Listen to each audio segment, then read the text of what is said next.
ଆଉ ଗୋଟେ bullet please god give me one more bullet.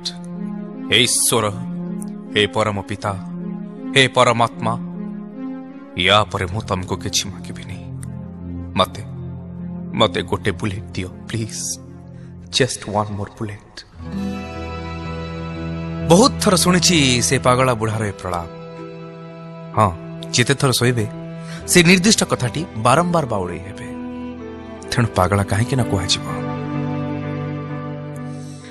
Delhi रे पहुंचीबा परे रहिबा मो पई गोटे बड़ा समस्या थिला। दिने पेपर रे पेइंग गेस्ट रो एड देखि पहुंची जाइतिली तिलकपुरी रो सही कॉलोनी रे।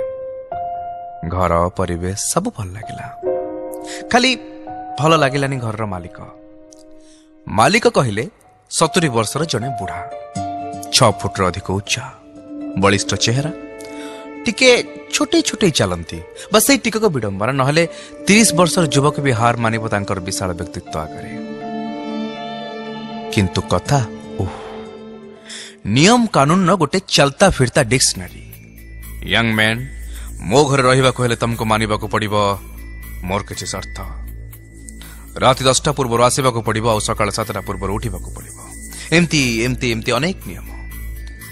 दिल्ली रे 2 मास हला गोटे सांगर 10 बाय 10 रूम रे 2 मास एडजस्ट करी रही सांग ठारू 1353 थर परोक्ष रे काईकी जाउनु सुनी सारिथिबा मो परी गोटे असहाय मनीष पाखरे से नियम सब न सुनी न पड़ी हां करिवाटा किछि बड़ कथा नथिला। मु दिल्ली जाइथिली गोटे 6 मासी असाइनमेंट रे। 6 मास होटल रे रहिबा सहज कथा नहे मो परी गोटे मध्यवित्त मनीष पाई। 2 मास बीती गलानी आ 4 मास, तेणु आग पछ किछि विचार न करी हाँ करदेली, कारण घर आ घर परिवेश मत बहुत पसंद हो सारी। मो परी राइटर को ये घर परी निरोला परिवेश सारा दिल्ली रे तो मिल ही न था। आखि बंद कली आ एडवांस देकी रही गली। घर नुहे, गोटे बंगला, सामने रे गोटे बड़ बगीचा। घरे थिले मते मिसेकी सर्वमोट 3टी प्राणी। 70 वर्षर वृद्ध हरविंदर सिंह, तांकर 40 वर्षर केयरटेकर रघुराम, आ मो संपर्क मिश्र, ओडिसा रे सामान्य ना थिबा सामान्य लेखकटे, जे दिल्ली आसीची निजर गोटे नोवेल कंप्लीट करिबा पाई। 2 मास बीती गलानी हरविंदर सिंह कर सेई बंगला रे। हरविंदर सिंह जने आर्मी रिटायर्ड डॉक्टर। आखपाख अंचल रे केही पचारिले कोठी रुह, मु जेतबेले कहे हरविंदर सिंह का घरे अपर वर्षर उत्तर आसे ओ बुलेट पागला घरे। प्रथमे मु बुझी पारु नथली, परे बुझी गली जो दिन सुनिली हरविंदर सिंह का मुहर से चित्कार, आओ गोटे bullet please god give me one more bullet. हे ईश्वर, हे परम पिता, हे परमात्मा, या पर मु तुमको किछि मागिबिनी। मते गोटे बुलेट दियो, जस्ट वन मोर बुलेट। मु अनेक थर रघुराम को पचारची से विषय रे, किंतु किछि उत्तर पाइनी। आ डॉक्टर हरविंदर सिंह को केबे से प्रश्न पचारिबा को साहस करि पारिनी। हजार हजार पाठकों मन जीति सारिथिबा एई 5 फुट 11 इंच लेखकटी काहेकि तांकर व्यक्तित्व निकटरे एते दुर्बल होई पड़े, तार कारण मु केबे खोजिनी।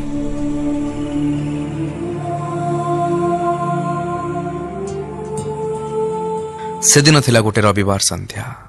मु मार्केट रु फेरुथिली। बगीचार लॉन रे बसिथिले हरविंदर सिंह।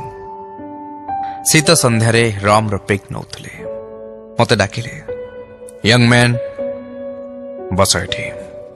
बसली, मते ड्रिंक ऑफर कले, मु मना कली। से बाध्य कले, मु चीयर्स कली।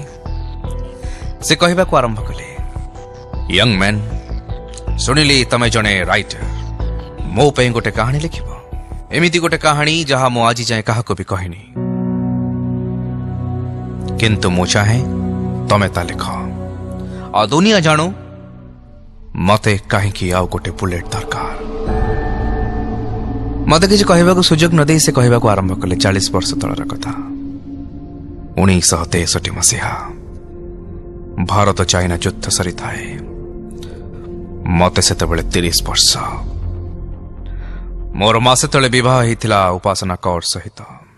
उपासना 5 फुट 8 इंच सुंदरी और मोर 8 वर्षर प्रेमिका। अमृतसर स्वर्ण मंदिर रे ता सहित मोर देखा हिथिला। से थिला पाकिस्तान रो लाहौर रो एक ସମ୍ଭ୍ରାନ୍ତ ଶିଖ ପରିବାରର। ସେତେବେଳର କମ୍ୟୁନିକେସନ ଆଜି ପରି ନଥିଲା। ତେଣୁ ଏ ପ୍ରେମ କାହାଣୀ କେମିତି ବିବାହରେ ପରିବର୍ତ୍ତନ ହେଇଥିଲା ତା ଆଉ ଗୋଟେ କାହାଣୀ। ସେଇ କାହାଣୀ କିନ୍ତୁ ମୁଁ କହିବିନି, କାରଣ ପୃଥିବୀର ଲକ୍ଷ ଲକ୍ଷ ପ୍ରେମ କାହାଣୀ ପରି ଗୋଟେ ସାଧାରଣ କାହାଣୀ। ପୁଅ ଅମୃତସରର, ଝିଅ ଲାହୋରର। ଥାଇପାରେ ରୋମାଞ୍ଚ, କିନ୍ତୁ ନଥିଲା ସ୍ୱତନ୍ତ୍ରତା। ହଁ, ଆଜିକାଲିର ଗୋଟେ ସୁପରହିଟ୍ ସିନେମା ପରି ସେ କାହାଣୀ ହେଇପାରେ, କିନ୍ତୁ ମୁଁ ତମକୁ ଆଉ ଗୋଟେ କାହାଣୀ କହିବି।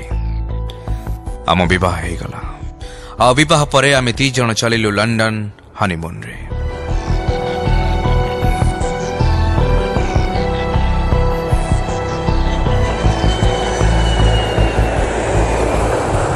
କହି ରଖ ୟଙ୍ଗ ମ୍ୟାନ୍, ଆମେ ଥିଲୁ ସେତେବେଳର ଏକ ଧନଶାଳୀ ପରିବାରର, ଆଉ ମୁଁ ଥିଲି ଇଣ୍ଡିଆନ ଆର୍ମିର ଶିଖ ରେଜିମେଣ୍ଟର ଡକ୍ଟର।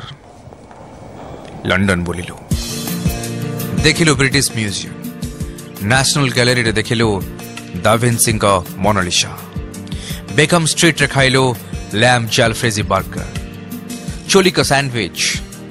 30 ଦିନର ଟୁର୍ର 20 ଦିନ ଶେଷ ପର୍ଯ୍ୟାୟରେ ପହଞ୍ଚି ଯାଇଥିଲୁ। ଖୁବ୍ ସୁନ୍ଦର ଥିଲା ଏଇ 20 ଦିନ। ନବବିବାହିତ ଦମ୍ପତିଙ୍କ ମଧୁଚନ୍ଦ୍ରିକାର ଦିନ ପରି ସୁନ୍ଦର ଆଉ ପ୍ରେମମୟ ଥିଲା ସେ ଦିନ ଗୁଡ଼ାକ।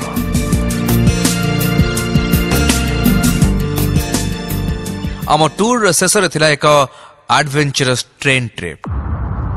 2 ଦିନ ଆଉ 2 ରାତିର ଟ୍ରେନ୍ ଯାତ୍ରା ଘଞ୍ଚ ଜଙ୍ଗଲ ମଧ୍ୟରେ। ମ୍ୟୁନିକ୍ ଷ୍ଟେସନରୁ ଟ୍ରେନ୍ ବାହାରିଥିଲା ସକାଳ 7ଟାରେ। ପ୍ରବଳ ଥଣ୍ଡା ଆଉ କୁହୁଡ଼ି ଥିଲା ସେଦିନ, ତେଣୁ ଟ୍ରେନ୍ ସାମାନ୍ୟ ବିଳମ୍ବରେ ବାହାରିଥିଲା।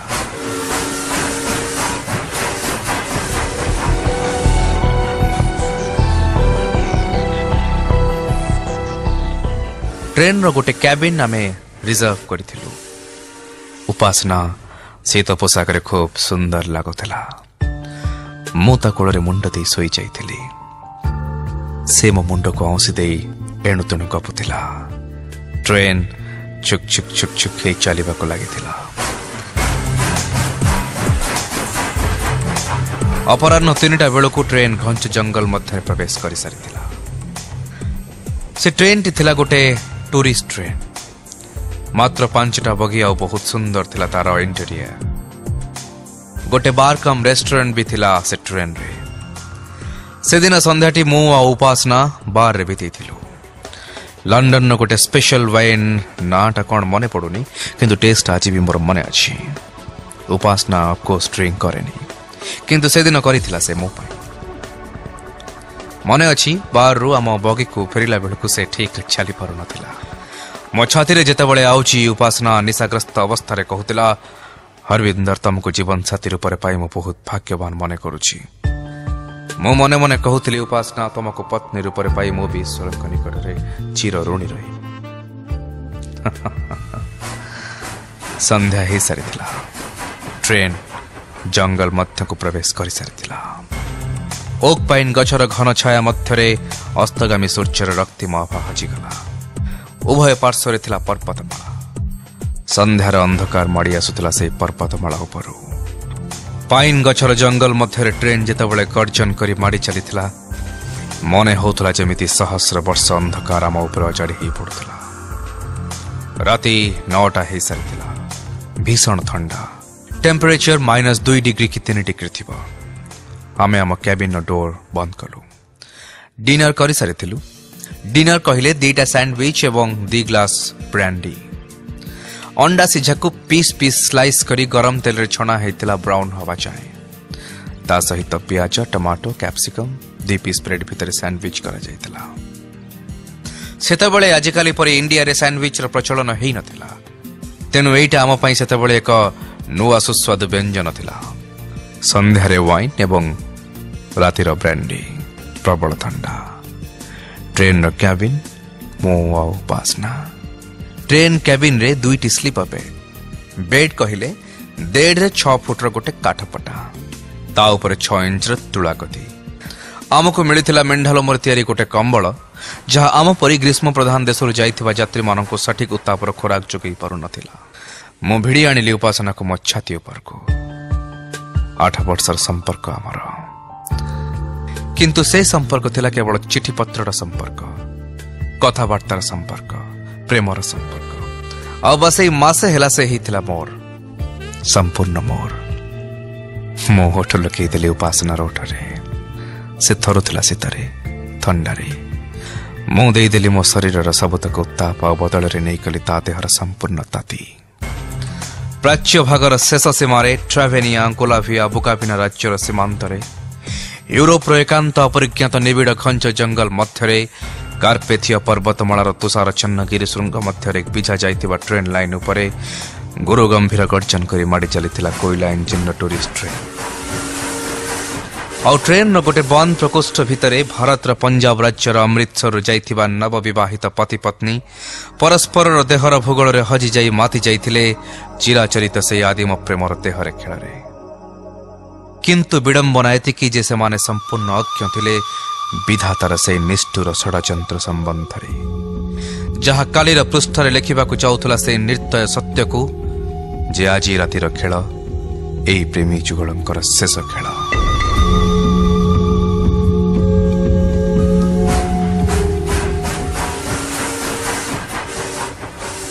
ତା ପରଦିନ ସକାଳ 1962 ମସିହା ନଭେମ୍ବର 23 ତାରିଖ ସକାଳ 8ଟାରେ ମୋ ନିଦ ଭାଙ୍ଗିଗଲା ଉପାସନାର ପ୍ରଭାତ ଚୁମ୍ବନର କମନୀୟ ସ୍ପର୍ଶରେ। ସକାଳ ଜଳଖିଆ ଥିଲା ମକାଚୁନାରୁ ପ୍ରସ୍ତୁତ ଏକ ପାଏସ। ନାଟା ମନେ ପଡୁନି, ହଁ କ୍ୟାପ୍ରାଚିନ୍, ତା ସହ କଫି ମଗ ଏବଂ ଫ୍ରୁଟ୍ ବାସ୍କେଟ୍, ତାଜା ତାଜା ସେଓ, ନାସପାତି ଏବଂ ଅଙ୍ଗୁର। ଶୁଣିଥିଲି ୟୁରୋପ କଣ ସାରା ପୃଥିବୀର ସବୁଠାରୁ ସ୍ୱାଦିଷ୍ଟ ସେଓ, ଅଙ୍ଗୁର ଏବଂ ଚେରି ମିଳେ ଏହି ଅଞ୍ଚଳରେ। ତେଣୁ ଏହି ଅଞ୍ଚଳକୁ ସ୍ଥାନୀୟ ଭାଷାରେ କୁହାଯାଏ ମିତେଲ୍ୟାଣ୍ଡ। ମିତେଲ ଅର୍ଥ ଫଳପୁଷ୍ପର ଅପୂର୍ବ ସମ୍ଭାର। ଗାଡ଼ି ଗଡ଼ିବାକୁ ଲାଗିଥିଲା। ଆମ ଟ୍ରେନ୍ ଉଭୟ ପାର୍ଶ୍ୱରେ ଉତ୍ତଙ୍ଗ ପର୍ବତମାଳା। ତୁଷାରାଚ୍ଛାଦିତ ପର୍ବତ ଶିଖରରେ ପ୍ରଭାତର ରକ୍ତିମ ସୂର୍ଯ୍ୟକିରଣ ପଡ଼ି ଏକ ଅଦ୍ଭୁତ ବର୍ଣ୍ଣୋତ୍ସବ ସୃଷ୍ଟି କରୁଥିଲା। ସତରେ ଅବିଶ୍ୱସନୀୟ ଥିଲା ସେ ଦୃଶ୍ୟ। ଆମେ ପତି ପତ୍ନୀ ଟ୍ରେନ୍ର ଝରକା ଦେଇ ଉପଭୋଗ କରୁଥିଲୁ ଏହି ସ୍ୱପ୍ନୀଳ ଦୃଶ୍ୟରାଜିକୁ। ଆଉ ଆମକୁ ଲାଗୁଥିଲା ଯଦି ସ୍ୱର୍ଗ କୋଉଠି ଥାଏ, ଆଜି ଆମେ ଦେଖୁଥିଲୁ ସେହି ସ୍ୱର୍ଗକୁ ଏହି କାର୍ପେଥିୟ ଉପତ୍ୟକାର ଘଞ୍ଚ ଜଙ୍ଗଲ ମଧ୍ୟରେ। ଆଉ ସ୍ୱର୍ଗର ଅପ୍ସରା ସେ ଥିଲା ମୋ ପାଖରେ, ମୋ କୋଳରେ। ମୁଁ ଉପାସନା ମୁହଁକୁ ଚାହିଁଲି। ସତ୍ୟ ସ୍ନାନ ସାରି ଫେରିଥିଲା ସେ। ସେମିତି ବି ଅପୂର୍ବ ସୁନ୍ଦରୀ ଥିଲା ମୋ ଉପାସନା। ଆଉ ସକାଳର ସୂର୍ଯ୍ୟକିରଣ ଆଭାରେ ସେ ଲାଗୁଥିଲା ଦିବ୍ୟ ସୁନ୍ଦରୀ।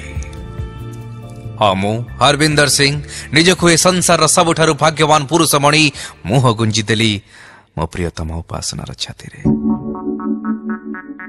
ଠିକ୍ ସେହି ସମୟରେ ବିକଟାଳ ନାଦ କରି ଏକ ଶକ୍ତ ଆଘାତ ଦେଇ କ୍ରିୟା ପ୍ରତିକ୍ରିୟାର ବିଚିତ୍ର ଖେଳରେ ଆମର ଭାରସାମ୍ୟ ହରାଇ ଆମକୁ ତଳେ ପକାଇ ଟ୍ରେନ୍ଟି ଅଟକିଗଲା। ଆମେ ଚମକି ପଡ଼ିଲୁ। ଉପାସନା ମତେ ଜାବୁଡ଼ି ଧରିଲା। ଶିକାରୀର ବନ୍ଧୁକ ଆଗରେ ନିରୀହ ମୃଗ ଶିଶୁର ଚକ୍ଷୁ ଯୁଗଳର ସବୁତକ ଆଭ୍ୟନ୍ତରୀଣ ଭୟର ରୂପାନ୍ତରଣ ଘଟିଥିଲା ତା ଆଖିରେ। ତଥାପି ସେ ଏକ ବିଶ୍ୱାସରେ ସଂସାରର ସବୁଠାରୁ ନିରାପଦ ସ୍ଥାନ ଭାବି ମୋ ପ୍ରଶସ୍ତ ଛାତିରେ ମୁଣ୍ଡ ଗୁଞ୍ଜି ଦେଇଥିଲା। ଆମେ ଆମ ବଗିର ପ୍ରକୋଷ୍ଠରୁ ବାହାରି ଆସିଲୁ। ବାହାରେ କୋଳାହଳ ଶୁଭୁଥିଲା। ମୁଁ କହିବାକୁ ଭୁଲି ଯାଇଥିଲି, ଆମକୁ ଆମ ପ୍ରକୋଷ୍ଠ ଭିତରେ ଗୋଟେ ଟ୍ରାଭେଲ ଗାଇଡର ପୁସ୍ତିକା ମିଳିଥିଲା।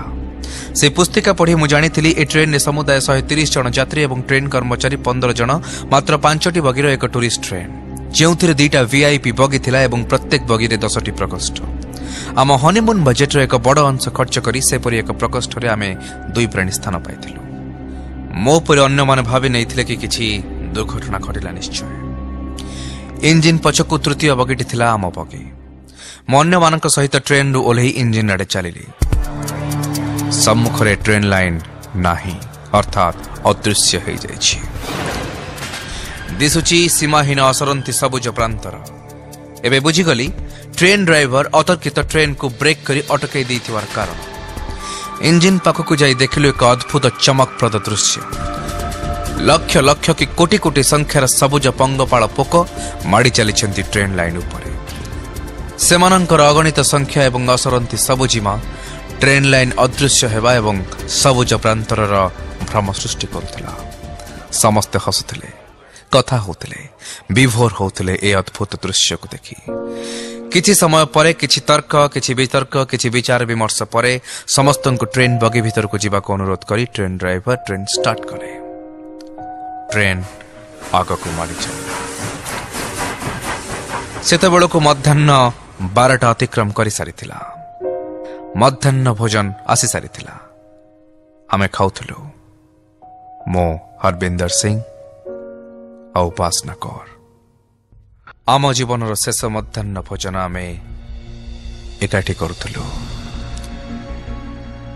କିନ୍ତୁ ଆମେ ଥିଲୁ ସମ୍ପୂର୍ଣ୍ଣ ଅନଭିଜ୍ଞ ନିକଟ ଭବିଷ୍ୟତରେ ଘଟିବାକୁ ଥିବା ଏକ ନିଷ୍ଠୁର ସତ୍ୟର ସମ୍ବନ୍ଧରେ।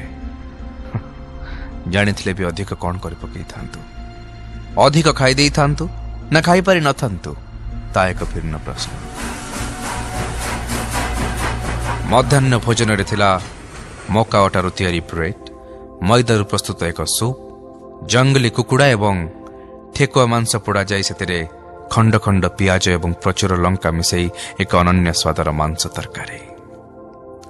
ଆହୁରି ଥିଲା ସୁଡିଆନ୍ ଆମେରିଚୋ ନାମକ ଅଙ୍ଗୁର ଏବଂ ଚେରିରୁ ପ୍ରସ୍ତୁତ ଏକ ୱାଇନ୍। ଜିଭକୁ ଟିକେ ରିମଝିମ୍ କରୁଥିଲା ଅବଶ୍ୟ, କିନ୍ତୁ ବହୁତ ସ୍ୱାଦିଷ୍ଟ ଥିଲା ସେ ୱାଇନ୍ଟି। ଲଞ୍ଚ, ଡିନର କି ବ୍ରେକଫାଷ୍ଟ ସବୁଥିରେ ଅବିଚ୍ଛେଦ୍ୟ ଅଂଶ ଥିଲା ୱାଇନ୍, ବ୍ରାଣ୍ଡି, ରାମ୍ କି ହ୍ୱିସ୍କି। ଅବଶ୍ୟ ଏହାର ଏକ ଯଥାର୍ଥ କାରଣ ଥିଲା ସେ ପାର୍ବତୀୟ ଅଞ୍ଚଳର ଭୟଙ୍କର ଶୀତ। ପ୍ରାୟ ଅଧଘଣ୍ଟା ଚାଲିବା ପରେ ଟ୍ରେନ୍ଟି ପୁଣି ଥରେ ଅଟକିଗଲା। ଏଥର ଥରେ ନୁହେଁ, ବାରମ୍ବାର ଝଟକା ଦେଇ ଯେମିତି ସ୍କୁଟର ଅଟକିଯାଏ, ତେଲ ସରି ଆସିଲେ ଝଟକା ମାରେ। ଲାଗିଲା ଯେମିତି ଟ୍ରେନ୍ ଚକଗୁଡ଼ିକ ନିଜର ବଳ ବୟସ କ୍ଷମତା ହରାଇ ବସିଛନ୍ତି ଏବଂ ଇଚ୍ଛୁକ ନୁହନ୍ତି ସାମାନ୍ୟ ଆଉ ଆଗକୁ ଗଡ଼ିବାକୁ। ଆମେ ପୁଣି ଥରେ ତଳକୁ ଓହ୍ଲାଇ ପଡ଼ିଲୁ। ଟ୍ରେନ୍ର ବୈଷୟିକ କର୍ମଚାରୀମାନେ ଇଞ୍ଜିନ୍ ତଳକୁ ଓହ୍ଲାଇ ଆସି ପରୀକ୍ଷା ନିରୀକ୍ଷାରେ ମାତି ଯାଇ ଖୋଜୁଥିଲେ ଟ୍ରେନ୍ ଅଟକି ଯିବାର କାରଣ ସବୁ। କାରଣ ବି ମିଳିଯାଇଥିଲା। ଟ୍ରେନ୍ ଲାଇନ୍ରେ ମାଡ଼ି ଚାଲିଥିବା ସେହି ଅଗଣିତ ପଙ୍ଗପାଳଙ୍କର ମଲାଦେହ ସବୁ ଟ୍ରେନ୍ ଚକାରେ ଅଠା ପରି ଲାଖିଯାଇ ଜାମ୍ କରିଛନ୍ତି, ଯାହାଫଳରେ ଚକାଗୁଡ଼ିକ ଆଉ ଗଡ଼ିବାକୁ ଅକ୍ଷମ ଥିଲେ। ସ୍ପଷ୍ଟ ଦିବାଲୋକରେ ଏ ପ୍ରବଳ ଥଣ୍ଡାରେ ମୁଁ ପରିଷ୍କାର ଦେଖିପାରୁଥିଲି ଟ୍ରେନ୍ କର୍ମଚାରୀମାନଙ୍କ ମଥାରୁ ବାହାରୁଥିବା ଛୋଟ ଛୋଟ ଝାଳବିନ୍ଦୁ ସବୁ। ଏ ଆର୍ମି ଡକ୍ଟର ବୁଝିପାରିଥିଲା ଆମେ ଅସୁବିଧାରେ ପଡ଼ିଛୁ, କିନ୍ତୁ ସେ ଅସୁବିଧାର ଭୟାବହତାକୁ କେହି ବୁଝିବା ପୂର୍ବରୁ ଏକ ବିକଟ ଛାତି ଫଟା ଚିତ୍କାର ସେ ନୀରବ ନିସ୍ତବ୍ଧ ପରିବେଶର ବକ୍ଷ ଚିରି ଦେଇଥିଲା। ଯେଉଁ ଭଦ୍ର ବ୍ୟକ୍ତି ଚିତ୍କାର କରିଥିଲେ ମୁଁ ତାଙ୍କୁ ଚାହିଁଲି। ବେଶ ପୋଷାକରୁ ସେ ଟୁରିଷ୍ଟ ଲାଗୁନଥିଲେ, ସ୍ଥାନୀୟ ୟୁରୋପିଆନ ଲାଗୁଥିଲେ। ସେ ଯେଉଁ ଦିଗକୁ ଅନେଇ ଚିତ୍କାର କରୁଥିଲେ ମୁଁ ସେ ଦିଗରେ କିଛି ବି ଅସ୍ୱାଭାବିକତା ଦେଖିପାରିନଥିଲି। କେବଳ ଦେଖିଥିଲି ଗୋଟେ ଭଙ୍ଗା ସାଇନ୍ ବୋର୍ଡ, ଯେଉଁଥିରେ ସ୍ଥାନୀୟ ଭାଷାରେ କିଛି ଲେଖା ହୋଇଥିଲା, ଯାହାର ଅର୍ଥ ବୁଝିଲା ପରେ ଜାଣିପାରିଥିଲି ସେ ଭଦ୍ର ବ୍ୟକ୍ତିଙ୍କ ଚିତ୍କାରର କାରଣ। ଜଣେ ଭଦ୍ର ବ୍ୟକ୍ତି ମୋତେ ଇଂରାଜୀରେ ବୁଝେଇ ଦେଲେ the death valley of man eater lions, ନରଖାଦକ ସିଂହମାନଙ୍କର ମୃତ୍ୟୁ ଉପତ୍ୟକା।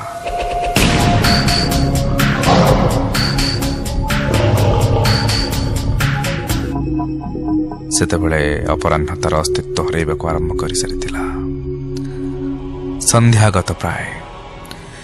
ଯାତ୍ରୀମାନଙ୍କ ମଧ୍ୟରେ ଏକ ମୃତ୍ୟୁବତ୍ ଅସହ୍ୟ ନୀରବତା। ସମସ୍ତେ ଯେମିତି ଏକ ଅଜଣା ଆତଙ୍କରେ ଆତଙ୍କିତ। ସମସ୍ତେ ବୁଝି ସାରିଥିଲେ ସେହି ନିଷ୍ଠୁର ସତ୍ୟକୁ। ଏ ଟ୍ରେନ୍ ଆଜି ଆଉ ଗଡ଼ିବ ନାହିଁ ଏବଂ ଆଜିର ଏ ଶୀତ ରାତିକୁ ସେମାନଙ୍କୁ ବିତେଇବାକୁ ପଡ଼ିବ ଏହି କାର୍ପେଥୀୟ ପର୍ବତମାଳାର ଘଞ୍ଚ ଜଙ୍ଗଲ ମଧ୍ୟରେ, ଅଗଣିତ ନରଖାଦକ ସିଂହମାନଙ୍କ ମଧ୍ୟରେ।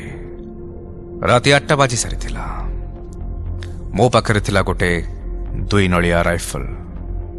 ଲଣ୍ଡନର ରହଣି ସମୟରେ ମୁଁ ତାକୁ କିଣିଥିଲି ଶିକାର କରିବା ଉଦ୍ଦେଶ୍ୟରେ। ଭାରତ ଫେରିବା ପୂର୍ବରୁ ତାକୁ ବିକି ଦେଇଥାନ୍ତି କିମ୍ବା କାହାକୁ ଦେଇଥାନ୍ତି, କିନ୍ତୁ କେବେ ବି ଭାବିନଥିଲି ତା ବ୍ୟବହୃତ ହେବ ଆଜି ନିଜକୁ ରକ୍ଷା କରିବା ଉଦ୍ଦେଶ୍ୟରେ। ଗଣିଲି ଗୁଳି, ମାତ୍ର 30ଟା, ବହୁତ କମ୍। ଆବଶ୍ୟକତା ବି ନଥିଲା, ଅଧିକ କାହିଁକି କିଣିଥାନ୍ତି। ସବୁତକ ଗୁଳି ମୋ ଟ୍ରାଉଜର ପକେଟରେ ରଖିଲି। 2ଟା ଗୁଳି ରାଇଫଲରେ ଲୋଡ୍ କଲି। ଉପାସନା ଭୟଭୀତ ହୋଇଯାଇଥିଲା। ମୁଁ ପ୍ରଶ୍ନ କଲି, ଉପାସନା, ଭୟ କରୁଛ କି? ସେ କହିଲା, ଭୟ କାହିଁକି କରିବି, ତମେ ଅଛ ମୋ ସହିତ। ଖାଲି ଏତିକି କହିବି, ଯଦି ମୃତ୍ୟୁ ଆସେ ତମ କୋଳରେ ଆସୁ। तम मुह को देखिकी आसु तम पूर्वर आसु मो आखिरे लुह आसी जाइथिला। मो उपासना को ट्रेन प्रकोष्ठर कांथ को आउजई दे ता ओठरे एक गभीर चुंबन दे कहली व्यस्त हुअनी एक काल रात्रि निश्चय बीतब और आमे दुहे फेरिबा भारत वर्ष एकाठी। एई तो आम जीवन आरंभ होइछि। बहुत किछि अछि बाकी। तमे मो संतान रो मां हब। से छुआटे खेलिब आम अगणारे आ ताको आमे सोल्जर बनेइबा इंडियन आर्मी रा। उपासना मते तार सबुतक आंतरिकता ढाली दे चोर चाबुड़ी धरिला एवं पागल परी चुमी चलिला मोठ को आलिंगन अवस्था। सते जेमती से जानी नहीं थिला मते शेष थर पई चुंबन दउची या परे से मते चुंबन देई परिबनी आ मु हेजिबी ए दुनियार सबुठारु बड़ हतभागा। राति बढ़िबार लागिथिला।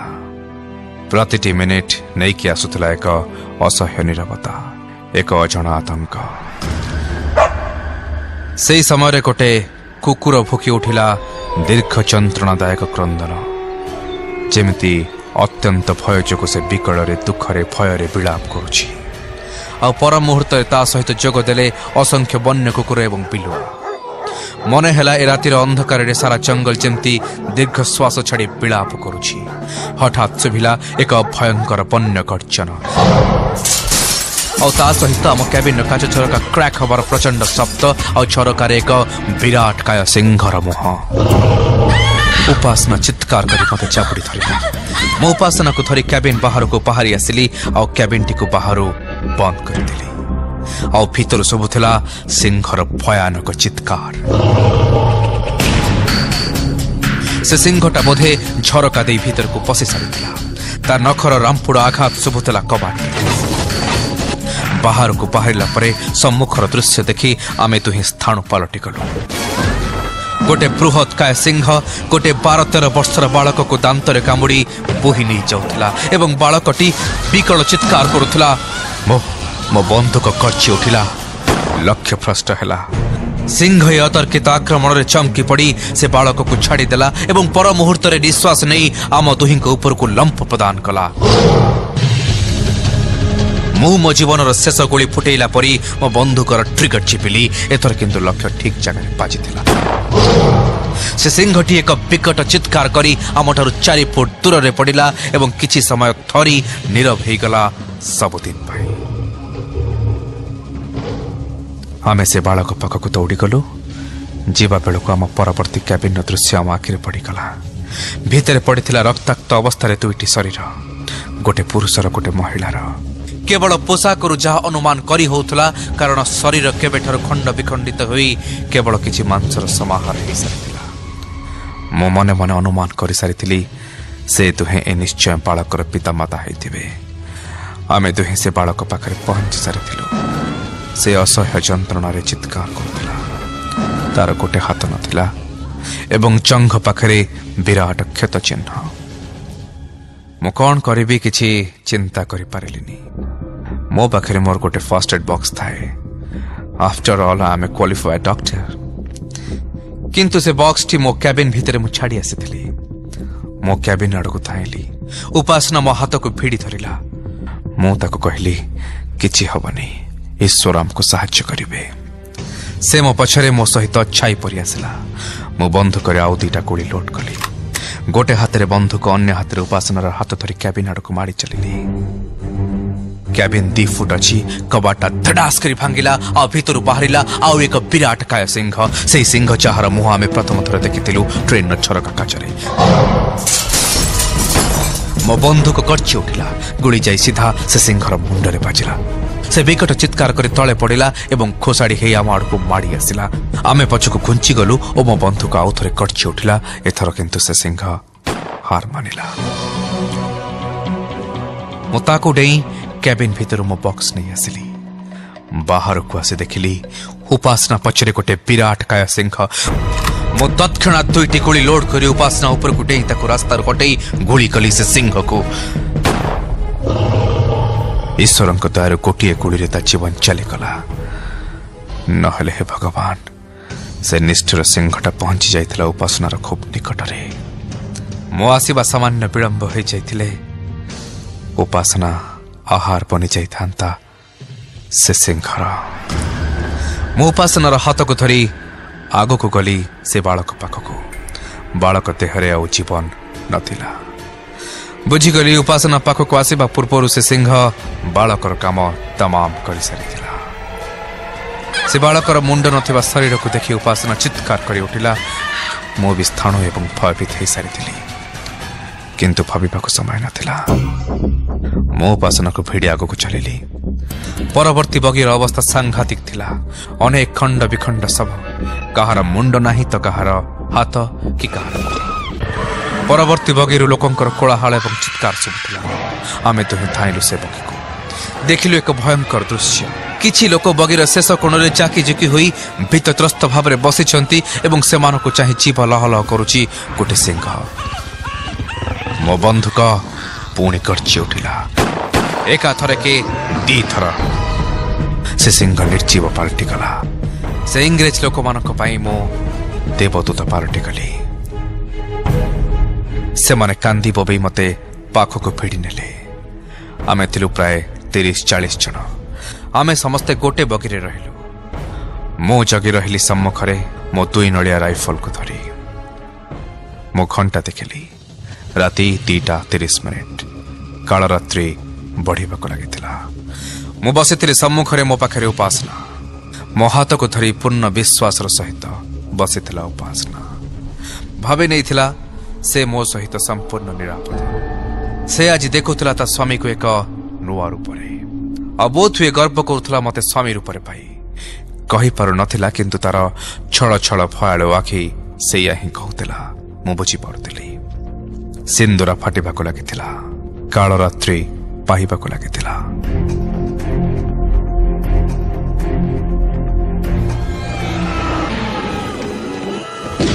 परवर्ती बगीरो पुणी एक चित्कार सुभिला मु रही पार्लिनी गाड़ी ओह्लै पड़िली मना करुथिला उपासना सिख झियो से एते शीघ्र भय ताको स्पर्श करि पारिबनी किंतु आजिर राति थिला भिन्न एवं अनन्य जी आखिरे देखिथिबो से दृश्य से ही हृदयंगम करि पारिबो से दृश्यर भयावहता को मु माड़ी चलिली जनरल बगी आड़को ता भितर उत्पात चलैथिले अनेक सिंह मु मारी चलिली तळु गोटाए परे गोटाए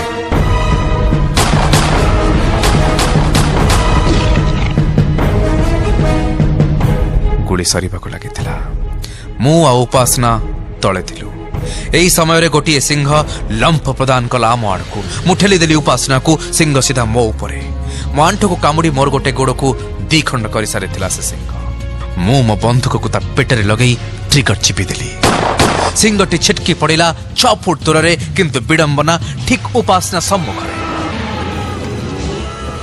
भयभीत उपासना तले पड़ जाइथिला आघात प्राप्त आहत सिंह विकट चित्कार करी माड़ी चलिला उपासना आड़े उपासना भय आर्त चित्कार करी उठिला मु ट्रिगर चिपिली किंतु बंधुक फुटिलानी केमती फुटिबो बंधुकरे कुली नथिला सिंह उपासना पाखरे पहुंची सारी मु ट्राउजर पकेट रे पुणी हाथ पुरेली किंतु मो पकेट खाली थिला केमिति रहिबो मु तो हिसाब करी कुली फुटी नथिली मो पाटिरो बाहर थिला हे भगवान please please give me one more bullet हे ईश्वर हे परम पिता हे परमात्मा मते गोटे बुलेट दियंतु आ गोटे bullet one more bullet please God one more bullet किंतु भगवान सुनी नथिले सिंह आघात करी सारी उपासना को मो उपासना को ता गोड़र नख फुटे सारी उपासनार कोमल बेक को हो से थार थार हे रक्त बहुला से मते चाहिथिला तथापि तार विश्वास थिला एते लोकंकर जीवन बंची सारी ता स्वामी तार भी जीवन बंचीबो निश्चय बंचीबो मोर गोटे गोड़ आंटू पाखर नथिला प्रबल रक्तस्राव होता तथापि कष्ट करी खुसुड़ी सबु जंत्रणा सबु वेदना को सही पहुंची जाइथिले से सिंह पाखरे और राइफल पनेट सब तक बल प्रयोग करी आघात करथिले से सिंह को गोटे गुली बाजी सारी से सिंह निकट रे पड़ नथिला मो प्रहार सह्य करने को से आखि बुझी देथिला किंतु बुझीबा पूर्व से कर सारी ता निष्ठुर काम सबुदिन अलग कर हरपिंदर सिंह आ उपासना कौर को। उपासना मो कोल राखी बुझीदेला सबुदिन मृत्यु पूर्व देखिपारी ता मुहर एक अपूर्व शांति अद्भुत दीप्ति जेमिति ता इच्छा पूर्ण है मोरी कोड़े मोरी पूर्वर मोहरी मुह को चाहे से आखि बुझी देइथिला।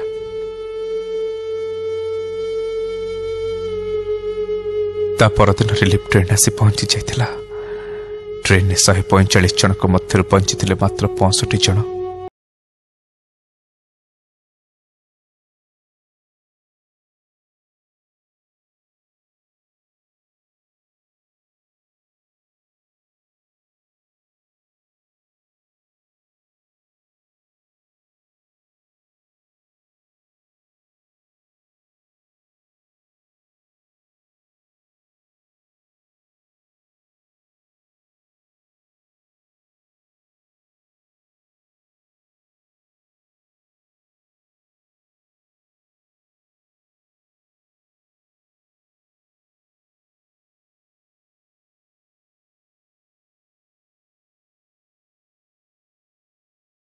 सब पुरस्कार सब सम्मान कम थिला मो पे कारण मो पाखरे मो उपासना नथिला।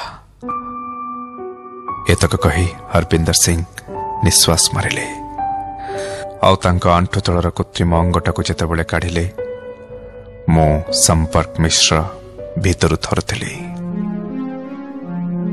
तांकर आंठु तलको गोड़ नथिबा शरीर को देखी खोजुथिले शब्द आउ गोटे प्रेम कहानी लिखा।